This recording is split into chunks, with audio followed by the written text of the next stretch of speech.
I was terrified. This most recent trip to Germany was very interesting to say the least, and I wanted to make this video to help anybody else that plans on traveling to Germany make their experience go as smooth as humanly possible. So this is going to be 3 things I wish I never did when I visited Germany. I'll get straight into it. The first thing, well, I wish I didn't visit too many cities in such a short period of time. This last time I was in Germany for about a month, but I decided to visit over 10 cities in about 10 or 11 days. I would even venture to say that I wound up visiting a total of 16 cities in 10 days. And with that being said, you guys already know that can't be a good thing. When you plan to go travel and whatnot, the objective is to really enjoy where you're traveling. So in my case, I didn't really get to fully take in the environments I was seeing. Now, the flip side of that is I got to see a lot of really cool cities, try a lot of cool cuisine, but I was only in each area for a limited amount of time due to the fact that I planned to visit way too many cities. Again, this was something that I discussed before I even went on this trip, and you guys were in the comment section warning me, James, that is entirely too many cities to visit in such a short period of time. I would actually advise that you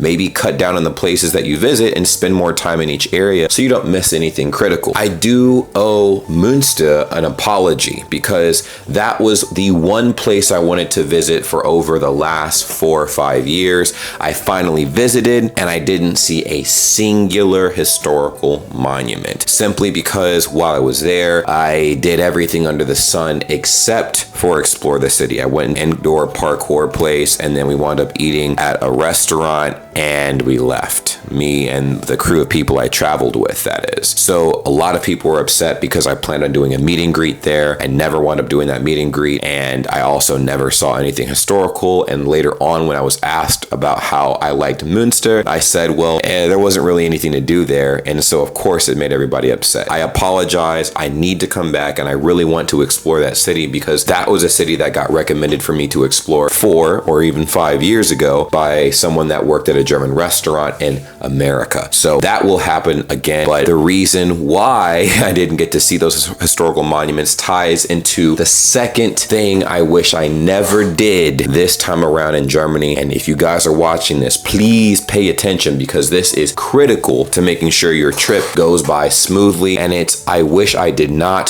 overplan. That is a thing. Now, there is the other end of the spectrum, not planning at all, which I think could be cool, right? Because you can walk into a lot of stuff, bump into some things. You might even stumble into some tourist traps. And for a first timer, it might not even feel like a trap because you're having a good time. But when you overplan, you have what happened to me happen to you. Now, what happened to me? I wound up being in each individual city. So I actually had a few events planned each day, more than a few to be honest, and I could not make each one because I planned too many activities. There'd be an activity for going to a certain exhibit or visiting a certain location or doing a certain activity and whatever. But it was all tied to an activity-based thing and it was time sensitive, and because we couldn't make it, it wound up affecting the other plans, and then it felt like we didn't do anything by the end of the day. So I deeply regret that because it made the entire trip feel rushed and I wasn't fully able to appreciate the environment that I was in. And I think that had I not had such a tight schedule, I think I would have definitely enjoyed myself a lot more. And again, these are things you guys warned me about in the comment section. I made a video detailing the camper tour that I did 2 months ago, and I told you guys all the things I wanted to do, all the places I wanted to see, and you guys immediately told me, James, you're biting off way too much. Maybe cut down on the activities you're doing. Maybe do 1 activity a day or even less than that. Maybe 1 activity every 2 days, and then maybe you explore yourself. Maybe go around with a local and have them show you the area so that they can give you a proper tour guide of whatever area you're visiting. And instead of doing that, I decided to overplan a bunch of activities that ultimately did not do very well with y'all in the videos and stuff. Right now, some of them were very fun. I mean, all of them were very fun and exciting. I just wish I had more time. I wish I had more time. It would have worked a lot better if I had more time to work with, but I overplanned. And because of that, I was definitely not able to stay in the areas that I wanted to stay in and explore and actually fully experience each area area that I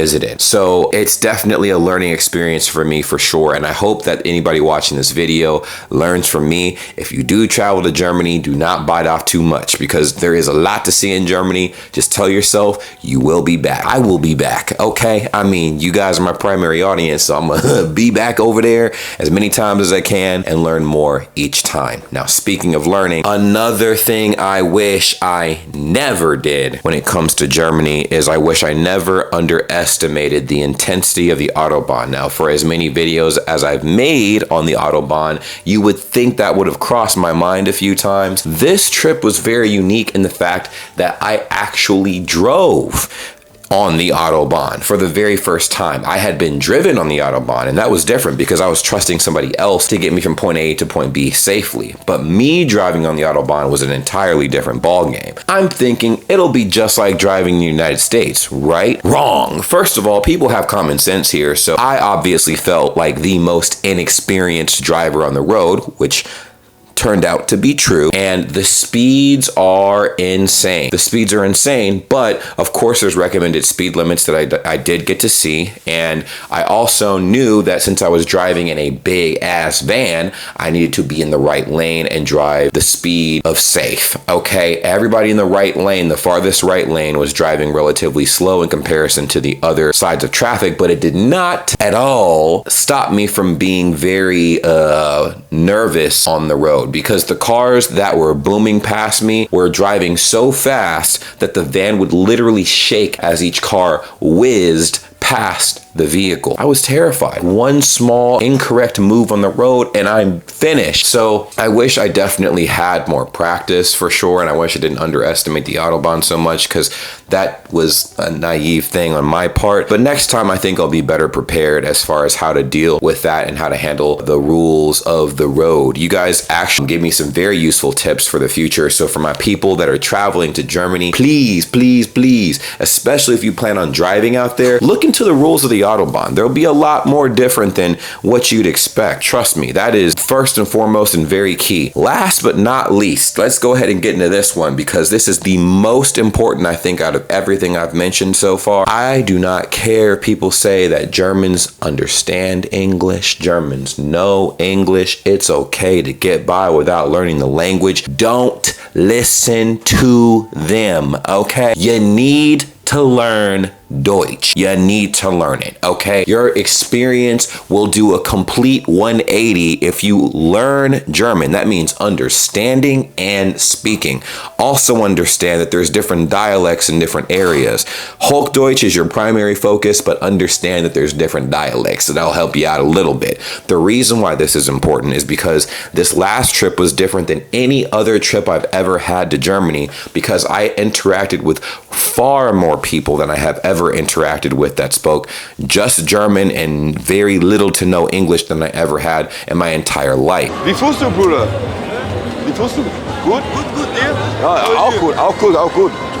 Ja, tut mir leid für mein Deutsch. Es ist nicht so gut, aber ich kann ein bisschen Deutsch sprechen mit dir. Englisch ist auch, tut mir leid. Alles gut, Bro, alles gut. Ich kann dich verstehen in Deutsch. Ich hoffe, dass du kannst mich ein bisschen verstehen auf Englisch und Deutsch. Ja, okay, cool. Ist das dein erstes Mal in Oktoberfest? Nee, ich war schon oft, ich komme ja aus München. Oh, okay, du kommst aus München. Ja. Okay, das ist cool. Ich war schon 3 Mal. Was ist dein Lieblingsstadt? Ist München deine Lieblingsstadt? Ja, beste Leben.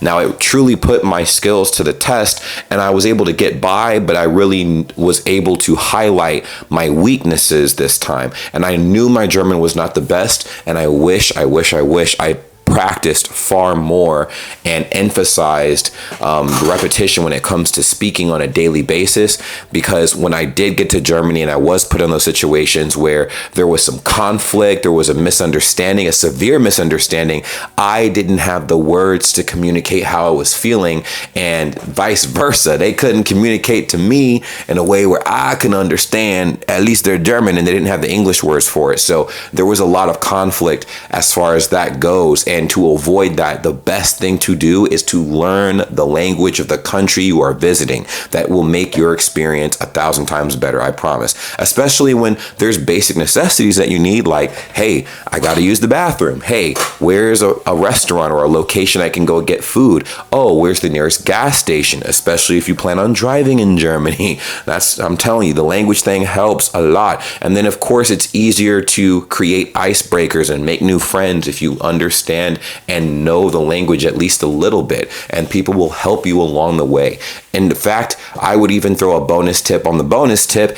If you do plan on practicing your German in Germany, let people know so that they do not switch to English, because I promise you on everything, they will switch to English quicker than you can say the first letter of your first name. Okay, so definitely keep those things in mind. These are things I wish I did not do when I was in Germany, because they definitely made my experience very stressful.